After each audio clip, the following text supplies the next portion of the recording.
வணக்கம் நண்பர்களே, விஜயபிரேக் பேசுகிறேன். ஈர்ப்பு விதி, இந்த பிரபஞ்ச ரகசியம், இது எப்படி வேலை செய்யுது அது ரொம்ப தெரிஞ்சுக்க நான் ரொம்ப ஆவலாக இருக்கேன். அதையும் தாண்டி நான் ஒரு தொழில் ஆரம்பிச்சிருக்கேன் அல்லது ஒரு தொழிலை நடத்திட்டு இருக்கேன்.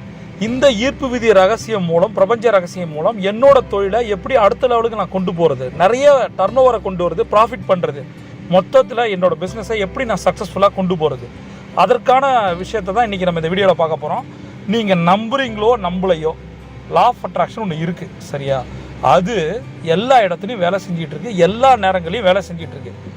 இப்போ radio signal, mobile tower signal எல்லா இடத்துலையும் இருக்குது. பட் அதை யார் ரிசீவ் பண்ணுறாங்களோ அது உங்களுக்கு ரேடியோவாவோ டிவியாவோ அல்லது மொபைலாவோ ஒர்க் ஆகுது. அது மாதிரி தான் இதை நீங்கள் இந்த ஸ்ட்ராட்டஜியை கற்றுக்கணும். எல்லா ஆண்டர்ப்ரனரும், எல்லா பிஸ்னஸ் பீப்புளும் இதை கற்றுக்கணும் நான் கேட்குறேன். ஏன்னா இதை கற்றுக்கும் போது இந்த லா ஆஃப் அட்ராக்ஷன் டெக்னிக்ஸை வச்சு, இந்த யூனிவர்ஸ் சீக்ரெட்ஸை வச்சு உங்களுடைய பிஸ்னஸை அடுத்த லெவலில் கொண்டு போக முடியும். இதில் உங்களுக்கும் சரி, உங்கள் கிளைண்ட்ஸுக்கும் சரி நிறைய பெனிஃபிட்ஸ் கிடைக்கும்.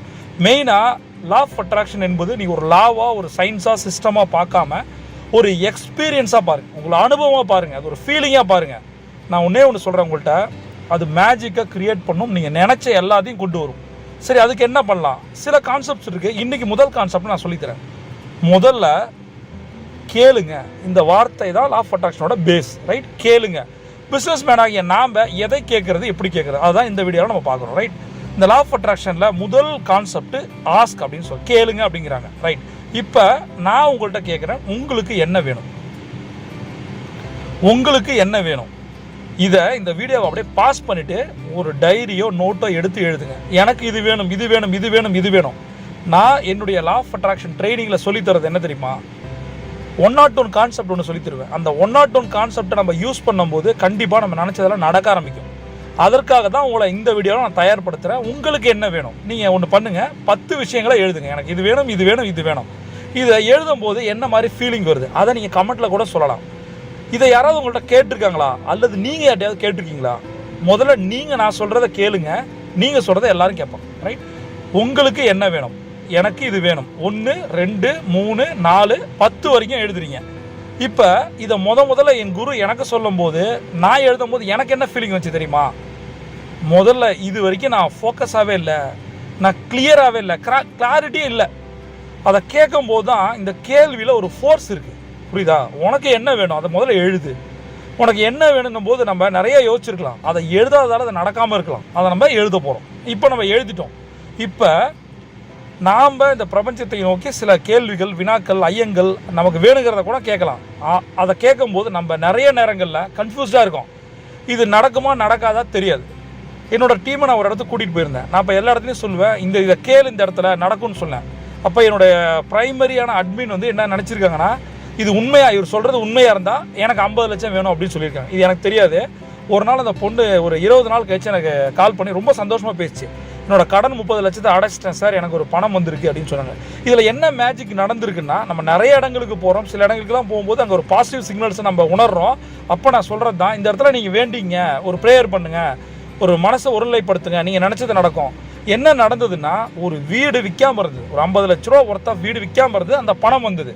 இது உண்மையா பொய்யா அப்படின்னு கேள்வி கேட்கும்போது ஆட்டோமேட்டிக் என்ன யோசிச்சிருக்கு, அந்த இடத்த அது டெஸ்ட் பண்ணுது. ஒருவேளை என்னுடைய வார்த்தைகளை கூட அது டெஸ்ட் பண்ணலாம். இவர் சொல்கிறது உண்மையாக இருந்தால் எனக்கு 50 லட்சம் பணம் கிடைக்கும். அப்போ சொல்லும் போது அந்த பிரபஞ்சத்துக்கிட்ட சீரியஸாக சொல்லியிருக்கு, அது நடந்துருச்சு. இது மாதிரியான பல மேஜிக்குகள் உங்களுக்கு நடக்க இருக்குது, புரியுதா? முதல்ல இப்போ நான் உங்கள்கிட்ட கேள்வி கேட்டேன், என்னது என்ன வேணும்? இப்போ பிரபஞ்சத்தை நோக்கி நீங்கள் எழுப்ப வேண்டிய சிக்னல் என்ன? எனக்கு இதெல்லாம் வேணும், இதுதான் வேணும், இதுதான் வேணும், இதுதான் வேணும்.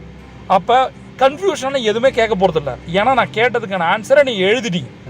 ஆன்சரை எழுதி முடித்தோன்னே என்ன ஆயிடுச்சு, உங்களுக்கு இதெல்லாம் வேணும்னு உங்களுக்கு தெரிஞ்சிருச்சு. இப்போ நீங்கள் என்ன பண்ண போகிறீங்க, இதெல்லாம் வேணும்னு பிரபஞ்சத்தை நோக்கி கேட்க போகிறீங்க. அதற்கான ஒரு சிஸ்டம் இருக்குது, ரைட்? அடுத்தது என்ன வேணாம் அதை முதல்ல எழுதும். இது யாரும் சொல்லித்தரதோ நான் சொல்லித்தரேன். முதல்ல என்ன வேணும்னு எழுதிட்டீங்களா, உங்களுக்கு எதெல்லாம் தேவையில்லை, பிஸ்னஸ் சக்ஸஸாக இருந்தாலும் சரி, பர்சனல் லைஃப்பில் சக்ஸஸாக இருந்தாலும் சரி, 2 ஸ்ட்ராட்டஜி தான் இருக்குது. என்ன தெரியுமா? என்ன பண்ணணுமோ அதை நாம் பண்ணுறோமா, சரியாக தெளிவாக திறம்பட முடிஞ்ச வரைக்கும் செய்கிறோமா? என்ன பண்ணக்கூடாது, நம்ம என்ன பண்ணிகிட்டு இருக்கோம்? நல்லா கவனிச்சிங்க. என்ன பண்ணக்கூடாது, நம்ம என்னென்னலாம் பண்ணிகிட்டு இருக்கோம்? என்ன பண்ணணும், நம்ம பண்ணலை. இந்த 2 கேள்விக்கான பதில் தான் உங்கள் வாழ்க்கை, புரியுதா? இதை முதல்ல எழுதுங்க. என்ன வேணாம் எனக்கு, அதில் நீங்கள் எழுதும் போது நீங்கள் பர்சனலாக எழுதுங்க, ப்ரைவசியாக எழுதுங்க, தனியாக உட்காந்து எழுதுங்க. என்ன உங்கள் வாழ்க்கையில் தேவையில்லை அதை நீங்கள் பண்ணிட்டு இருக்கீங்க. அது உங்களுக்கு பிடிச்சிருக்கு, அது தப்பான காரியமாக இருக்கலாம், விட முடியாத ஒரு கெட்ட பழக்க வழக்கங்களாக இருக்கலாம், ரிலேஷன்ஷிப்பாக இருக்கலாம், எது வேணா இருக்கலாம். அது வேணான்ற ஒரு விஷயத்தை எழுதிட்டு நீங்கள் ஏன் செய்கிறீங்க? அப்போ உங்கள் மைண்டில் சொல்லுங்கள், எனக்கு இது வேணும், எனக்கு இது வேணாம். இப்போ அதை வேணும்னு கேட்கும்போது எப்படி திரும்ப நம்பி கேட்கணும்? இது நடக்க போகுது, அவ்வளோதான். அந்த இடத்துல எனக்கு குரு சொல்லுவாங்க பாருங்க, உனக்கு என்ன வேணுமோ அதை நம்பு, 100% நீ அச்சீவ் பண்ணுவேன். இது நடக்க போகுது, சரியா? உன்னுடைய ரெக்வஸ்ட், நீ வைக்கிற அந்த பிரபஞ்ச ரெக்வஸ்ட் என்ன தெரியுமா? இது வரைக்கும் நீ எப்படி இருந்தாலும் பரவாயில்ல, நீ கடனோட கஷ்டத்தோட எப்படி இருந்தாலும் பரவாயில்ல, ஆனால் நீ நம்பிக்கையில் எனக்கு இது வேணும் நடக்கும் நம்பி கேட்கும் போது வேற மாதிரி இருக்கும். அந்த பொண்ணு நடக்குமா நடக்காதான்னு கேட்டுச்சு, அது டெஸ்ட் பண்ணுச்சு, ஆனால் அது பிரபஞ்சம் கொடுத்துச்சு. நீங்கள் உங்களை நிறைய காரியங்களில் செயல்களில் டெஸ்ட் பண்ணி பார்த்துருக்கீங்க, ரிசல்ட் நெகட்டிவாக போயிருக்கலாம். தயவு செய்து சொல்கிறேன், உங்களுடைய எண்ணங்களையும் சொற்களையும் செயல்களையும் பாசிட்டிவாக மாற்றுங்க. நீங்கள் டிப்ரெஸ் ஆகாதீங்க, புரியுதா? ஸ்ட்ரெஸ் ஆகாதீங்க, ப்ரெஷர் ஆகாதீங்க, ரிலாக்ஸ் ஆகுங்க. எனக்கு இது வேணும், எனக்கு நீ கொடு. இப்போ உங்கள் அப்பா அம்மாட்ட உரிமையாக நீங்கள் கேட்பீங்களா? உங்கள் குழந்தை எப்படி உங்கள்கிட்ட கேட்கும்? உங்கள் அப்பா அம்மாட்ட நீங்கள் எப்படி கேட்பீங்க? அவங்க வாங்கி தருவாங்களா மாட்டாங்கன்னு யோசிச்சா கேட்டீங்க. ஒரு கடைக்கு போகிறீங்க, எனக்கு இந்த டாய் வேணும், ஒரு கடைக்கு போகிறீங்க, எனக்கு வந்து ஸ்வீட் வேணும், அது எப்படி கேட்குறீங்க நீங்கள்? எனக்கு வேணும், பிடிவாதம் பிடிக்கிறீங்களா இல்லையா? அந்த ஒரு விர்ச்சுவல் அப்பா அம்மா பேரண்ட்ஸ் தான் பிரபஞ்சம், புரியுதா? இதை கேட்கும் போது கண்டிப்பாக நீங்கள் ஃபெயில் ஆக மாட்டீங்க, சரியா? இப்போ ஒரு விஷயம் நடக்க ஆரம்பிக்குது உங்கள் வாழ்க்கையில், என்ன தெரியுமா? டிமாண்ட் அண்ட் சப்ளை, இதுதான் பிஸ்னஸ்க்கு. இப்போ இந்த கேள்வியை நீங்கள் கேட்க ஆரம்பிக்கும் போது இது கண்டிப்பாக யூனிவர்ஸ் கொடுக்கும். இந்த இடத்துல நான் மாற்றி ஒரு விஷயத்த சொல்லித்தரேன், நீங்கள் ப்ராக்டிஸ் பண்ணுங்கள். இதை கிளியராக அதை உங்களுக்கு என்ன வேணுன்றத கேட்டு எழுதி அதை பிரபஞ்சத்தை கேளுங்க. டைரெக்டாக பிரபஞ்சத்தை கேட்காதீங்க. ஒரு சாமி கும்பிட போகிறீங்க அப்படின்னா கூட டக்கு நீங்கள் சாமிகிட்ட கேட்காதீங்க. அது சரியாக தப்பான ஒரு நோட்டில் டைரியில் எழுதி அதை கேளுங்க. அப்போ தான் ஒரு கிளாரிட்டி கிடைக்கும். ரெண்டாவது விஷயம், இந்த கேள்வியை வேறு யார்கிட்ட நீங்கள் கேட்கலாம், யார்கிட்ட வேணால் கேட்கலாம். முதல்ல உங்களோட இன்வெஸ்டர்கிட்ட கேட்கணும், உனக்கு என்ன வேணும், என்ன ரிட்டர்ன் வேணும். நீங்கள் தெளிவாக பேச ஆரம்பிங்க. நிறைய பேர் பிளாப்லா பண்ணுறாங்க. பிஸ்னஸ் பீப்புளுக்கு வந்து ஒரு தெளிவு இருக்கணும், கிளாரிட்டி இருக்கணும். யார்கிட்ட பேசினாலும் உங்களை விட தெளிவாக யாரும் பேசக்கூடாது, புரியுதா?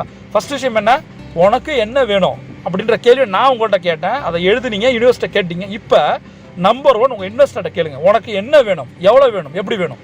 ரெண்டாவது உங்கள் வெண்டார்ஸ்ட்ட கேளுங்க, உனக்கு என்ன வேணும், எப்படி வேணும், எவ்வளோ வேணும், எப்போ வேணும். அடுத்தது அப்படியே உங்களுடைய கஸ்டமர்கிட்ட கேளுங்க, உங்களுக்கு என்ன மேடம் வேணும், உங்களுக்கு என்ன சார் வேணும். இந்த மாதிரி நீங்கள் கேட்டிருக்கீங்களா? இதை எல்லாத்தையும் கேளுங்க. உங்கள் குழந்தைகிட்ட கேளுங்க, உங்கள் மனைவிட்ட கேளுங்க, உங்கள் கணவன்கிட்ட கேளுங்க, அப்பா அம்மாட்ட கேளுங்க, எல்லாத்தையும் கேளுங்க.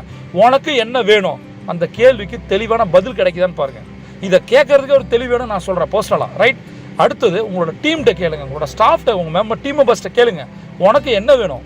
இதை வச்சு தான் நம்ம ஒரு கோல் செட்டிங் பண்ண முடியும், ட்ரீம் பில்ட் பண்ண முடியும். இந்த கேள்வியை நீங்கள் கேட்க ஆரம்பிச்சிங்கனாலே நிறைய தேவையற்ற செயல்கள் நிறுத்தப்படும். இந்த கேள்வியோட பவர் உங்களுக்கு தெரியாது. அதனால தான் லா ஆஃப் அட்ராக்ஷனில் முதல் ஸ்ட்ராட்டஜி என்ன வச்சுருக்காங்க, ஆஸ்க், கேளு.